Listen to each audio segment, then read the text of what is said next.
দুর্দান্ত স্বাদের ডিম পরোটা এভাবে বানালে পরোটা যেমন ফুলবে তেমন ভেতরে অনেক লেয়ারও হবে আর খেতে তো অসাধারণ লাগবে।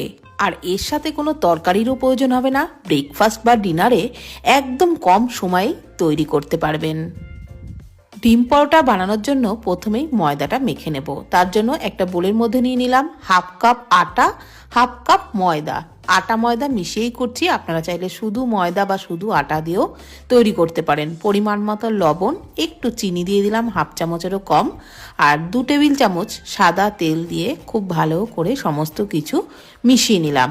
তারপর অল্প অল্প জল দিয়ে যেরকমভাবে ডো মাখে লুচি পরোটার জন্য ঠিক সেরকমভাবেই একটা ডো মেখে নেব।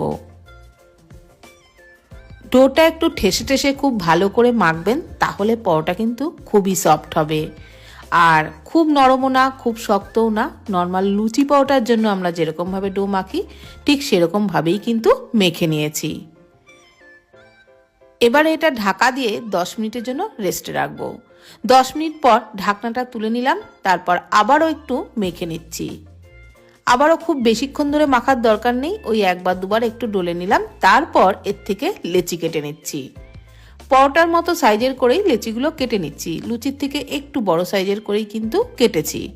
এবারে শুকনো ময়দা দিয়েই বেলে নিচ্ছি। প্রথমে একটা বড় রুটি বেলে নেব, আর রুটিটা নর্মাল রুটির মতনই বেলবো, খুব পাতলাও বেলবো না আবার খুব মোটাও বেলিনি।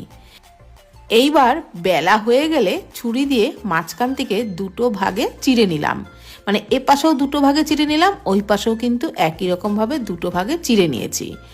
আর চারিদিকে পরোটার চারিদিকে একটু তেল ব্রাশ করে দিলাম, শুকনো ময়দা উপরে ছড়িয়ে দিলাম, তারপরে এইভাবে ফোল্ডটা করে নিলাম। আর এইভাবে ফোল্ডটা করে নিয়ে আবারও উল্টো পাশে ভাঁজ করে নিলাম, অপর পাশেও ঠিক একই রকমভাবে তেল ব্রাশ করে নিচ্ছি। পুরোটা পরোটার উপরেই এইভাবে তেল ব্রাশ করে নিয়ে একটু শুকনো ময়দা ছড়িয়ে দেবো, আর তারপরে ভাঁজগুলো ঠিক এইভাবে করে নেব।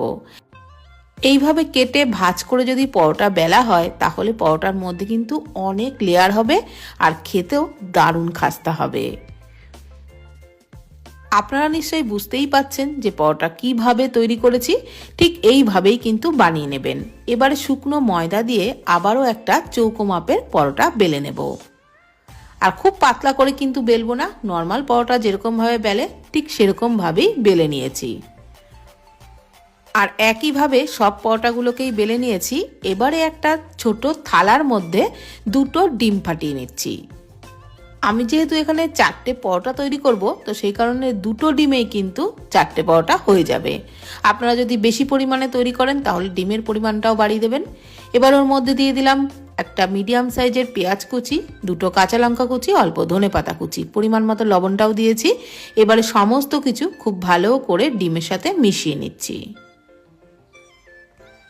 একটু ভালো করে চামচ দিয়ে কিন্তু সমস্ত কিছু ডিমের সাথে খুব ভালো করে ফেটিয়ে নেবেন। আর ফেটিয়ে নেওয়া হয়ে গেলে এবারে পরোটাগুলো তৈরি করে নেব। একটা পরোটা হাতে নিয়ে এইভাবে ডিমের গোলাতে খুব ভালো করে মাখিয়ে নিলাম, তারপরে উল্টে সাথে সাথেই উল্টাতে হবে, দেরি করলে কিন্তু হবে না, তাহলে পরোটা নরম হয়ে যাবে, তুলতেও পারবেন না। উল্টে নিয়ে 2 পাশেই ডিমের গোলা লাগিয়ে ফ্রাইং প্যানে সাদা তেলের মধ্যে পরোটা দিয়ে দিলাম। আর ওপর থেকে ওই যে পেঁয়াজ ধনেপাতা কাঁচা লঙ্কা যেটা ছিল সেটা একটু চামচে করে করে দিয়ে দিলাম। এইবার উল্টে নিয়ে অপর পাশটাও ভালো করে ভেজে নিচ্ছি। এইভাবে একটু চেপে চেপে ভাজতেই দেখবেন পরোটা একদম ফুলে ফুটবলের মতো হয়ে যাবে। যেমন ফুলকো হবে তেমন খেতেও কিন্তু দারুণ টেস্ট লাগবে। দেখুন কি সুন্দর ফুলছে, একদম কিন্তু বলের মতনই ফুলে যাচ্ছে। আর প্রত্যেকটা পরোটাই এরকমই ফুলেছিল। আপনারাও ঠিক এই রকমভাবে তৈরি করবেন, আপনাদের পরোটাও একদমই এরকম ফুলবে। আর বন্ধুরা, এই পরোটার সাথে কিন্তু কোনো তরকারির প্রয়োজন হয় না, এটা শুধুই খেতে দুর্দান্ত লাগে। একই রকমভাবে আমি আরও একটা পরোটা ভেজে দেখাচ্ছি। আবারও ডিমের গোলার মধ্যে পরোটাটা ডুবিয়ে নিলাম, তারপর ফ্রাইং প্যানে অল্প তেলেই কিন্তু এই পরোটাগুলো ভেজে নেওয়া হয়ে যায়, খুব বেশি তেলেরও প্রয়োজন হয় না। একটা পরোটা ওই ডিমের গোলায় ডুবিয়ে ফ্রাইং প্যানে দিয়ে উল্টে পাল্টে একই রকমভাবে লালচে করে ভেজে নিচ্ছি। একটু লালচে করে ভাজলে খেতে কিন্তু দুর্দান্ত লাগবে। দেখুন এটাও কত সুন্দর ফুলে উঠছে। তো প্রত্যেকটা পরোটাই এত সুন্দরই ফুলেছিল আর খেতে তো অসাধারণ হয়েছিল। একবার বাড়িতে অবশ্যই ট্রাই করুন।